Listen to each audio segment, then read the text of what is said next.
बिस्मिल्लाहिर्रहमानिर्रहीम। नाज़रीन अस्सलाम वालेकुम, मैं हूँ इमरान वसीम। नाज़रीन आज 4 जनवरी है, दिन है मंगल का और साल 2022। आज के प्रोग्राम में हम बात करेंगे कि कप्तान का वो कौन सा खिलाड़ी है जिसने इमरान खान का साथ छोड़ने का फ़ैसला कर लिया है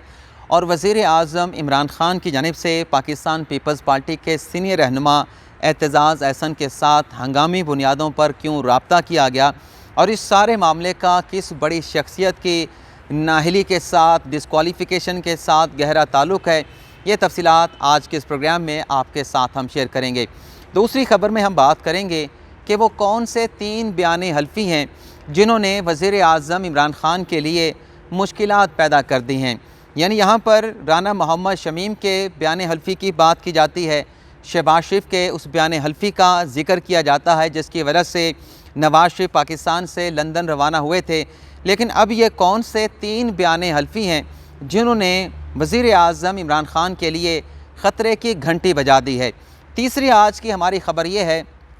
कि अहलिया सरीना ईसा के ख़त के बाद अब जस्टिस काज़ी फ़ाइज़ा का ख़त भी मंज़र आम पर आया है। तो ये आज की हमारी 3 ख़बरें हैं जिनकी तफ़सीलात आपके साथ हम शेयर करेंगे। लेकिन सबसे पहले उन दोस्तों से दरख्वास्त करेंगे जिन्होंने अभी तक हमारा चैनल सब्सक्राइब नहीं किया, वो चैनल को सब्सक्राइब कर लें और बेल आइकॉन का बटन भी ज़रूर प्रेस करें। तो नाज़रीन सबसे पहले हम बात करते हैं कि सरीना ईसा साहबा के ख़त के बाद जस्टिस काज़ी फ़ाइज़ा का जो ख़त मंज़र आम पर आया है, ये ख़त जस्टिस काज़ी फ़ाइज़ा की जानिब से किसको लिखा गया है। नाज़रीन ज़राए की जानिब से बताया गया है कि जस्टिस आयशा मलिक साहबा की सुप्रीम कोर्ट में तैनाती के मामले पर जस्टिस काज़ी फ़ाइज़ा ने यह ख़त जुडिशल कमीशन के सरबराह chief justice of Pakistan justice Gulzar Ahmed को लिखा है। और इस ख़त के हवाले से ज़राए ने यह बताया है कि इस ख़त में जस्टिस आयशा मलिक साहबा की तकर्री के मामले पर जस्टिस काज़ी फ़ाइज़ा की जानिब से 2 सवालात उठाए गए हैं। पहला सवाल ये उठाया गया है कि जुडिशल कमीशन का जो आखिरी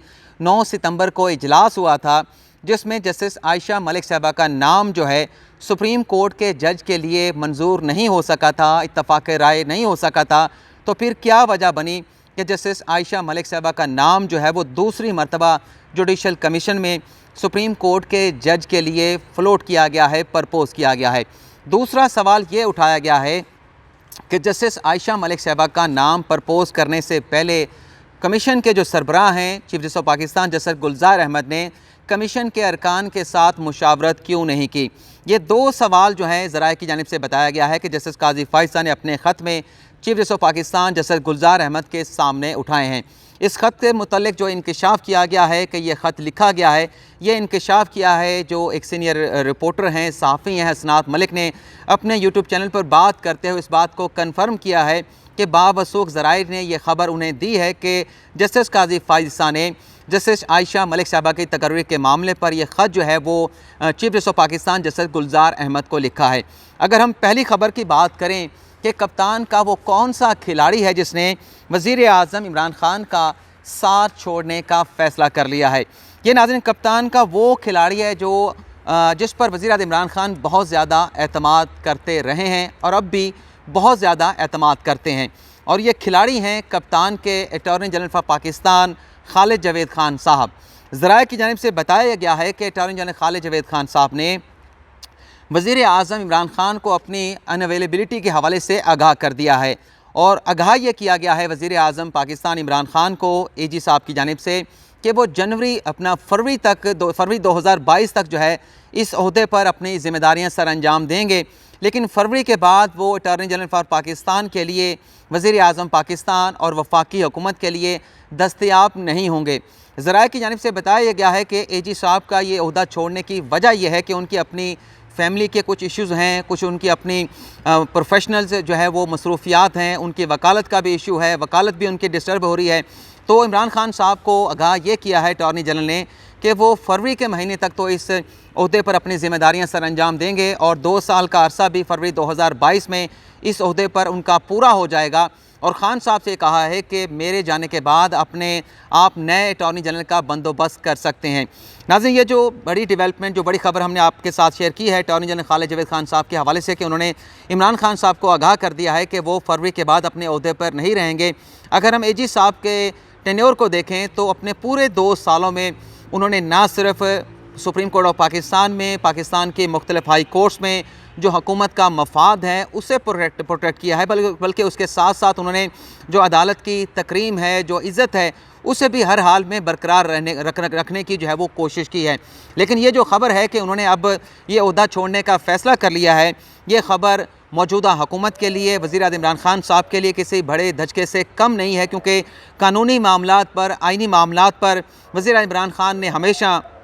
अटॉर्नी जनरल खालिद जवेद साहब की जो राय है उसे बड़ी अहमियत दी है। लेकिन ज़राए की जानिब से ये भी बताया गया है कि इस सारी डेवलपमेंट के बाद वज़ीर आज़म इमरान खान साहब की जानिब से पाकिस्तान पीपल्स पार्टी के जो सीनियर रहनुमा हैं एतज़ाज़ एहसन के साथ रब्ता किया गया है, और एतज़ाज़ एहसन से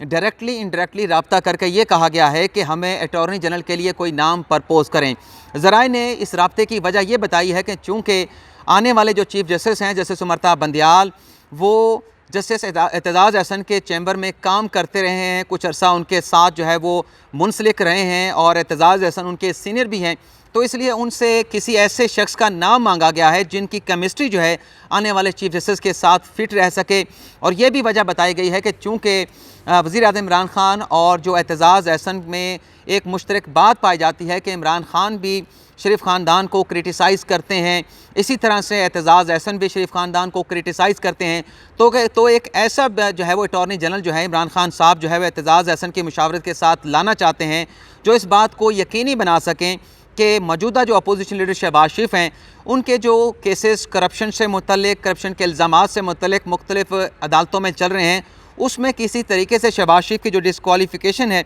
उसे यकीनी बना सकें। और इस बात को भी मद्देनज़र रखा जा रहा है क्योंकि आने वाले जो चीफ़ जस्टिस हैं उनका ताल्लुक़ पंजाब से है, लाहौर से है, तो एतज़ाज़ एहसन से रब्ते की वजह यह भी बताई जा रही है कि लाहौर से किसी ऐसी शख्सियत को AG बना कर लाया जाए जिसकी केमिस्ट्री आइंदा आने वाले चीफ़ जस्टिस के साथ जो है वो बेहतर हो, रिलेशन बेहतर हो, ताकि आइंदा आने वाले दिनों में इंतज़ामिया और अदलिया के माबैन जो है किसी किस्म का बहरान या कन्फ्रंटेशन की सूरत हाल जो है वो पैदा ना हो सके। अब हम बात कर लेते हैं कि वो कौन से 3 बयान हल्फी हैं जिन्होंने मौजूदा वज़ीर आज़म इमरान खान साहब के लिए ख़तरे की घंटी बजा दी है। नाज़रीन, इस खबर का ताल्लुक़ है जो आज इलेक्शन कमीशन ऑफ पाकिस्तान में पाकिस्तान तहरीक इंसाफ की ममनुआ फंडिंग से मुतल्लिक़ केस की समाअत हुई है, जिसमें इलेक्शन कमीशन ने जो स्क्रूटनी कमेटी की रिपोर्ट है फ्री कैन को देने का हुक्म दिया है। तो आज की समाअत के बाद जो स्क्रूटनी कमेटी की रिपोर्ट है वो आहिस्ता आहिस्ता करके लीक होने लगी है, और अब तक की जो इन्फॉर्मेशन बाहर आई है उसमें यह बताया गया है कि स्क्रूटनी कमेटी की रिपोर्ट के मुताबिक पाकिस्तान तहरीक इंसाफ के मजमूई तौर पे 75 अकाउंट थे। अच्छा, मुख्तलिफ जगहों पर 65 अकाउंट बताए जा रहे हैं, लेकिन हमारे जो रिपोर्टर सहाफ़ी हैं फ़हीम अख्तर, उनके मुताबिक 75 पाकिस्तान तहरीक इंसाफ के अकाउंट्स थे, लेकिन उन अकाउंट्स में से महज 12 अकाउंट जो है अपने जो अकाउंट्स थे पाकिस्तान तहरीक इंसाफ के उसमें इलेक्शन कमीशन के सामने ज़ाहिर किए गए, और 63 अकाउंट जो है स्क्रूटनी कमेटी की जानिब से ये लिखा गया है अपनी रिपोर्ट में, ये ऑब्जर्वेशन दी गई है कि 63 अकाउंट जो है वो पाकिस्तान तहरीक इंसाफ ने जो है वो इलेक्शन कमीशन से छुपाए हैं। स्क्रूटनी कमेटी की रिपोर्ट में ये बताया गया है कि साल 2018, साल 2009 और साल 2012-13 में जो पाकिस्तान तहरीक इंसाफ ने जो अतियात कलेक्ट किए थे 1 अरब और 64 करोड़ के करीब, उनमें से 1 अरब और 33 करोड़ के जो अतियात थे वो पाकिस्तान तहरीक इंसाफ की जानिब से अपनी पार्टी के अकाउंट्स में ज़ाहिर किए गए, और 21 करोड़ रुपए की खतीर रकम जो है वो पाकिस्तान तहरीक इंसाफ ने अपने अकाउंट्स में ज़ाहिर नहीं की। 31 करोड़ की रकम जो है वो छुपाई गई। और स्क्रूटनी कमेटी की रिपोर्ट में ये भी ऑब्ज़र्व किया गया है कि पाकिस्तान तहरीक इंसाफ के जो न्यूजीलैंड और कनाडा के फ़ॉरेन अकाउंट थे उन्हें उन अकाउंट्स तक भी जो है वो इलेक्शन कमीशन को रसाई नहीं दी गई। तो अब ये जो रिपोर्ट्स स्क्रूटनी कमेटी की सामने आ रही हैं, उसके जो मंदरजात सामने आ रहे हैं, तो इससे तो बज़ाहिर ऐसा लगता है कि ये बड़ा संगीन मामला है, क्योंकि जब ये अपनी पार्टी के अकाउंट्स की रिपोर्ट्स इलेक्शन कमीशन में वज़ीर आज़म इमरान खान साहब की जानिब से जमा कराई गई थी, तो ये तीनों सालों की रिपोर्ट जमा कराने के साथ वज़ीर आज़म इमरान खान ने साल 2008 का, साल 2009 का और साल 2012-13 का जो है अपने पार्टी के अकाउंट से मुतल्लिक बाकायदा इलेक्शन कमीशन में बयान हल्फी दिया था, जिसमें उन्होंने ये हल्फ देकर कहा था कि अपनी पार्टी के अकाउंट्स के हवाले से जो मालूमात वो इलेक्शन कमीशन में जमा करवा रहे हैं, इन अकाउंट्स की तफसीलात में किसी किस्म की मालूमात जो है वो छुपाई नहीं गई। तमाम तर जो मालूमात हैं उनकी दानिश के मुताबिक बिल्कुल दुरुस्त है। तो अब बताया ये जा रहा है कि ये जो बयान हल्फी जब स्क्रूटनी कमेटी की रिपोर्ट के बाद बज़ाहिर, मैं बज़ाहिर का लफ्ज़ इस्तेमाल कर रहा हूँ क्योंकि बहुत सारे लोग जब सुनते हैं वो ये समझ लेते हैं कि शायद मैं कोई फ़ैसला दे रहा हूँ या यूट्यूब चैनल पर बैठ के कोई जज बन गया हूँ। तो बज़ाहिर लोगों का ये कहना है, कानूनी माहिरीन का ये कहना है कि ये जो तज़ादात सामने आए हैं कि जो इलेक्शन कमीशन में पीटीआई ने अपनी रिपोर्ट दी और उसमें जो 33 करोड़ का फ़र्क सामने आ रहा है और जो 63 अकाउंट जो है पाकिस्तान तहरीक इंसाफ की जानिब से छुपाए गए हैं, ये वैसा ही केस बनने जा रहा है जो पनामा केस में नवाज शरीफ का सुप्रीम कोर्ट के सामने बना था। कानूनी माहिरीन का ये कहना था कि सुप्रीम कोर्ट की जानिब से नवाज शरीफ को अपने बेटे से ना लेने वाली तनख्वाह के इल्ज़ाम के ऊपर, इस बुनियाद के ऊपर नाअहल करार दिया गया था कि तनख्वाह तो उन्होंने बेशक नहीं ली, लेकिन चूँकि वो तनख्वाह उनकी अक्रू हो चुकी थी, उनका राइट बन चुका था, तो वो तनख्वाह नवाज शरीफ को अपने गोशवारों में ज़ाहिर करनी चाहिए थी। तो इसी चीज़ के साथ कंपैरिजन करके कानूनी माहिरीन का ये कहना है कि इमरान खान साहब ने चूँकि इलेक्शन कमीशन में लिख के दिया है कि उन्होंने जो मालूमात अपने पार्टी के अकाउंट से मुतल्लिक़ फ़राहम की हैं वो बिल्कुल दुरुस्त हैं, उसमें किसी किस्म की मालूमात नहीं छुपाई गई। लेकिन अब जो रिपोर्ट सामने आई है जिसमें